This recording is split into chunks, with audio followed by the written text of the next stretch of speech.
Morning students, मैं अंशु चौबे प्रवक्ता सम्मान टीचर ट्रेनिंग सेंटर से। आज मैं DED-SC-HI के 4th semester paper 10th family community and hearing impaired child में यूनिट 3 का 3.1 बताने जा रही हूँ। आज का टॉपिक है involvement and empowerment of families, परिवार की सहभागिता और सशक्तिकरण। इसके अंतर्गत है 3.1 स्कोप एंड नीड, क्षेत्र एवं आवश्यकता। परिवार की सहभागिता और सशक्तिकरण के क्षेत्र एवं आवश्यकता। निःशक्त बच्चों के लिए परिवार किस प्रकार से भूमिकाएं निभाता है, किस प्रकार से परिवार सहयोग करता है, आज हम उस पर चर्चा करेंगे। परिवार का अर्थ, जो भी बच्चे हैं, चाहे वह निःशक्त हो या सामान्य हो, लेकिन उनकी आंखें सर्वप्रथम परिवार में ही खुलती है, वही उनका पालन पोषण होता है। परिवार में ही बच्चे अपने को सुरक्षित महसूस करते हैं। गर्भकाल से ही माँ अपने बच्चे का पालन पोषण शुरू कर देती हैं। इसी कारण बच्चे के मानसिक, शारीरिक, संवेगात्मक, सामाजिक विकास पर परिवार का प्रभाव देखने को मिलता है। परिवार बच्चों का प्रथम पाठशाला है। बच्चा जो कुछ भी सीखता है, सर्वप्रथम वो अपने परिवार से ही सीखता है, जहाँ उनके अनेक गुणों का विकास होता है। परिवार या घर किसी समाज या राष्ट्र की सबसे छोटी इकाई है। परिवार का कार्य, घर या परिवार का निम्नलिखित कार्य है। निःशक्त बच्चों के लिए परिवार किस प्रकार से कार्य कर रहा है? इसमें नंबर 1 है बच्चों का शारीरिक विकास। बच्चों का पालन पोषण परिवार में ही होता है। भारत में तो बच्चों के पोषण का एकमात्र साधन परिवार ही होता है। बच्चों के खाने पीने की व्यवस्था, उनकी देखभाल, रोगग्रस्त या बीमार होने पर उनका इलाज परिवार ही करवाता है। बच्चे अपने परिवार के सदस्यों का अनुकरण करके सभी प्रकार के कार्य को सीखते हैं, जैसे समय पर उठना, खड़े होना, चलना, समय पर निद्रा लेना। विभिन्न प्रकार के कार्यों को देखकर छोटे बच्चे उसका अनुकरण करके सीखते हैं। मानसिक विकास, इसमें प्रत्येक बच्चे जन्मजात शक्तियां लेकर पैदा होते हैं। उन्हीं शक्तियों के आधार पर उन बच्चों का विकास होता है। बच्चों के मानसिक विकास के लिए यह आवश्यक है कि उन्हें विभिन्न परिस्थितियों में रखकर इंद्रियों का अनुभव कराया जाए, ताकि उनका मानसिक विकास हो सके। विभिन्न प्रकार के इंद्रियों का पहचान करवाया जाए, उनसे क्या कार्य हैं उनको बताया जाए, ताकि निःशक्त बच्चों का मानसिक विकास हो सके। बच्चे जन्म से ही कुछ दिन बाद अपने परिवार के सदस्यों का अनुकरण करके भाषा को सीखना आरंभ कर देते हैं। बच्चे जिस परिवार में जन्म लेते हैं और बड़े होते हैं, उसी परिवार की भाषा को सीखते हैं। माता पिता जिस भाषा का प्रयोग करते हैं, उसी भाषा का प्रयोग बच्चे भी करते हैं। सामाजिक विकास, एक परिवार सर्वप्रथम छोटा या मूलभूत सामाजिक समूह है। इस सामाजिक समूह के सामाजिक पर्यावरण में बच्चे प्रेम एवं सहानुभूतिपूर्ण जीवन व्यतीत करते हैं तथा यहाँ वे एक दूसरे की सहायता करना सीखते हैं तथा उचित व अनुचित ज्ञान प्राप्त करने की क्षमता का विकास भी परिवार से ही होता है। परिवार के बच्चे एक दूसरे के साथ समायोजन करना सीखते हैं। बच्चे 2 वर्ष की आयु होने पर घर से बाहर निकलकर खेलने कूदने लगते हैं। जिन घरों में जितनी अधिक सामाजिक भावना होती है, उन घरों के बच्चों में उतनी ही अधिक सामाजिकता का विकास होता है। सांस्कृतिक विकास। बच्चे जिस परिवार में पैदा होते हैं, उसी परिवार, समाज, मोहल्ले की भाषा को सीखते हैं। उसी के रहन सहन, खान पान तथा व्यवहार के तौर तरीके को सीखते हैं। रीति रिवाज, मूल्य और मान्यताओं की शिक्षा भी बच्चा परिवार में ही सीखता है। वहीं उनकी रुचियों तथा पसंदों का विकास होता है। परिवार का दायित्व। सभी अभिभावक यह चाहते हैं कि उनके बच्चों को उनके संगी साथियों, दोस्तों का स्नेह मिले, वे सुखी जिंदगी व्यतीत करें। समावेशित शिक्षा बच्चों में स्वयं के प्रति तथा दूसरों के प्रति एक सकारात्मक सोच उत्पन्न करने में मदद करती है। एक असमर्थ बच्चों के जीवन में अनेक प्रकार की मुसीबतों का सामना करना पड़ता है और दिन प्रतिदिन वह अंतर्मुखी होता जाता है, अंदर से टूट जाता है तथा समाज से पूरी तरह दूरियां बनाने लगता है। सामाजिक कार्यों में उसे कोई रुचि नहीं होती है। इसके संदर्भ में अभिभावक को कुछ ऐसी बातें हैं जो ध्यान देना चाहिए। अभिभावकों को अपने बच्चों को दोस्त बनाने, अपने संगी साथियों एवं पड़ोसियों से मेल जोल बढ़ाने में मदद करनी चाहिए। स्कूलों एवं शिक्षकों का यह कर्तव्य है कि वे प्रत्येक बच्चे के अधिगम स्तर को बढ़ावा दें, प्रोत्साहन दें, ताकि बच्चे अधिगम में रुचि लें। अभिभावक अपने बच्चे के बारे में लक्ष्य निर्धारित करते समय वह उसके भविष्य की योजना बनाने की दृष्टि से बच्चों के शिक्षकों आदि से निरंतर संपर्क में रहना चाहिए। कभी कभी बच्चे के भविष्य के बारे में योजना बनाते समय दूसरों से विचार विमर्श करने में संकोच नहीं करना चाहिए। अभिभावक अपने बच्चों के लिए सेवा प्रदाता के रूप में भूमिका लेते हैं तथा एक शिक्षक के रूप में भूमिका निभाते हैं।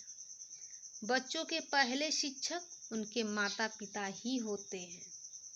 वे अपने बच्चों को अच्छे संस्कार सिखाने में मदद करते हैं, उनके व्यवहार को अच्छा बनाने में उनकी मदद करते हैं। बच्चे के जीवन में उसकी पहली गुरु माता ही होती है।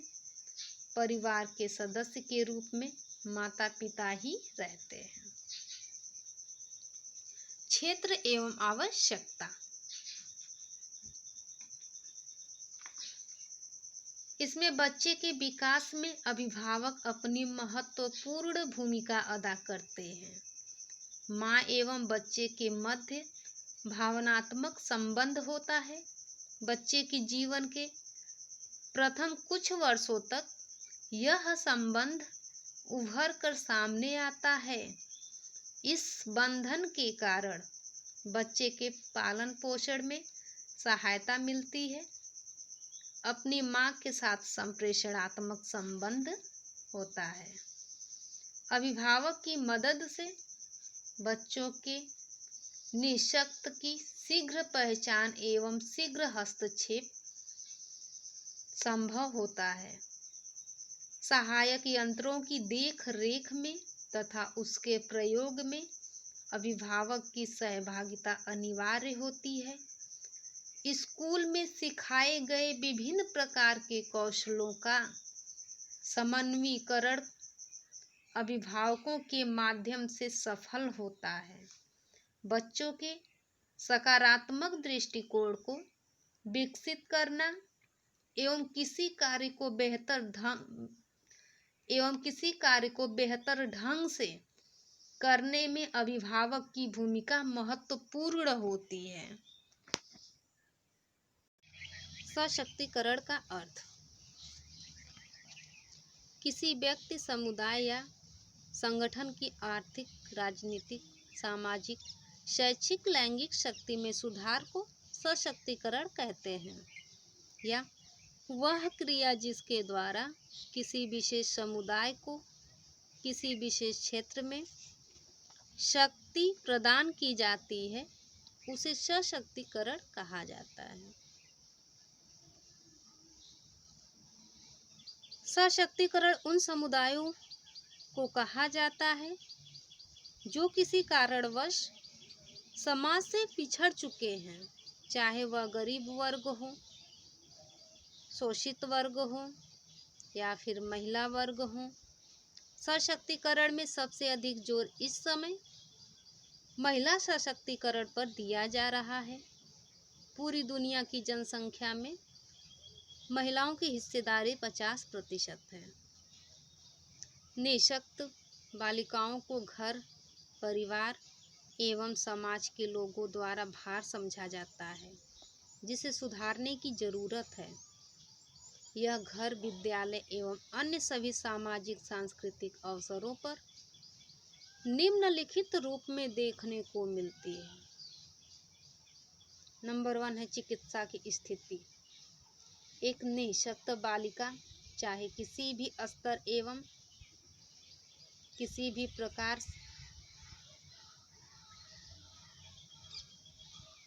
भी प्रकार एवं स्तर की निःशक्तता से ग्रसित हो, घरेलू स्तर पर तो पहचान कर ली जाती है, लेकिन चिकित्सा या प्रशिक्षण स्तर पर उसे केंद्रों एवं अस्पतालों में बहुत कम या नहीं ले जाया जाता है। निःशक्त बालिकाओं पर आने वाले खर्च का वहन भी अभिभावक कम करना चाहते हैं। उनका उद्देश्य इतनी ही चिकित्सा का होता है कि सिर्फ उनका विवाह हो जाए, बाद में चाहे वे किसी भी तरह जीवन यापन करें। अभिभावक के अनुसार वे वैवाहिक जीवन जीने के योग्य हो जाएं तथा बच्चों को जन्म देने, उनका पालन पोषण एवं देखभाल करने लगे, उनको यहीं तक सीमित कर दिया जाता है। शिक्षा की स्थिति। इसमें ऐसा माना जाता है कि निःशक्त बच्चों की पढ़ाई फिजूल खर्ची है, जबकि निःशक्त बच्चों की प्राथमिक स्तर पर शिक्षा आवश्यक कर दी गई है। इसके बावजूद भी बालिकाओं की दशा अत्यंत शोचनीय है। माता पिता या अभिभावक की ऐसी सोच है कि निःशक्त बालिकाओं की शिक्षा पर व्यय किए गए धन का कोई लाभ नहीं होता है। कार्य क्षेत्र। भारत का सामाजिक नियम इस विश्वास पर बना है कि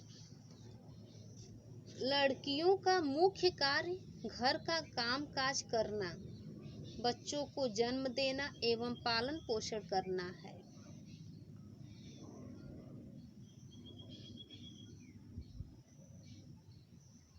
मुख्य रूप से सुरक्षा एवं दुर्बलता बालिकाओं को घर के अंदर के कार्यों तक के लिए ही सीमित कर दिया जाता है, लेकिन देखा जाए तो ऐसा कोई क्षेत्र नहीं है जिसमें निःशक्त बालिकाएं पीछे हैं।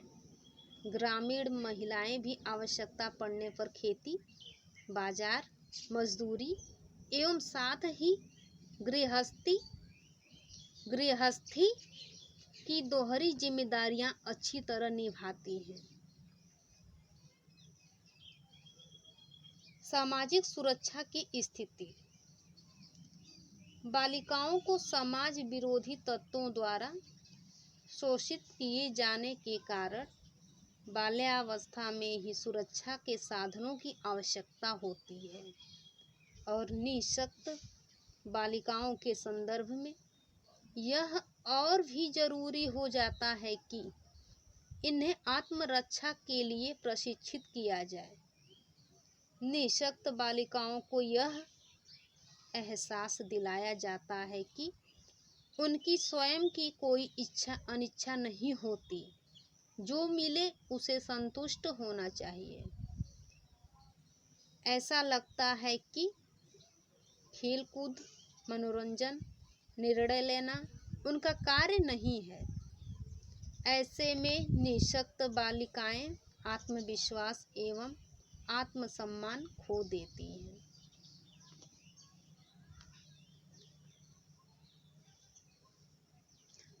विकलांग बालिकाओं एवं स्त्रियों की दशा में सुधार के उपाय।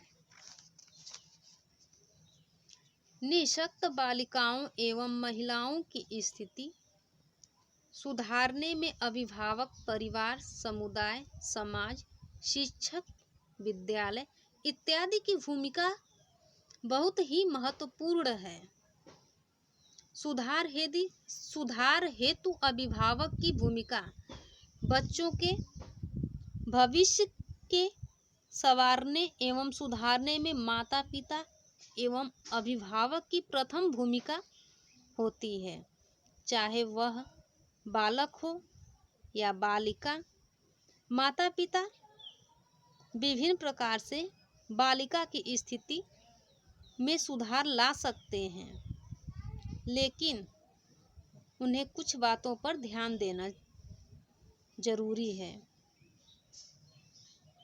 निःशक्त बालिका या स्त्री के घरेलू कार्यों की व्यस्तता में कमी करें। इन्हें पढ़ने के लिए पर्याप्त समय दें। यदि वह विद्यालय भेजने की योग्य न हो तो गृह शिक्षक की सुविधा उपलब्ध कराएं। निःशक्त बालिका को स्वावलंबी बनाने के लिए सहयोग करें। अब हमारा ऑनलाइन टीचिंग समाप्त हुआ, तो आशा करती हूँ कि अभी तक आप लोगों को जितना मैं बताई हूँ 3.1 से involvement and empowerment of families के संदर्भ में आप सभी लोगों को अच्छे से समझ में आ गया होगा। अब इसको आप लोग ध्यान से पढ़िए, समझिए और इसके तहत हमने कुछ प्रश्न तैयार किए हैं। उन प्रश्नों को भी आप लोग देख लीजिए। इसमें नंबर 1 है, परिवार की सहभागिता से आप क्या समझते हैं। नंबर 2 है, सशक्तिकरण क्या है, इस पर टिप्पणी लिखें। इन दोनों प्रश्नों के उत्तर आप लोगों को जिस ग्रुप में ऑनलाइन वीडियो मिलेगा उसी ग्रुप में इन दोनों प्रश्न के उत्तर आप अपने असाइनमेंट के माध्यम से भेज दीजिएगा। ठीक है, तब तक के लिए फिर मिलेंगे नए अगले टॉपिक के साथ। धन्यवाद।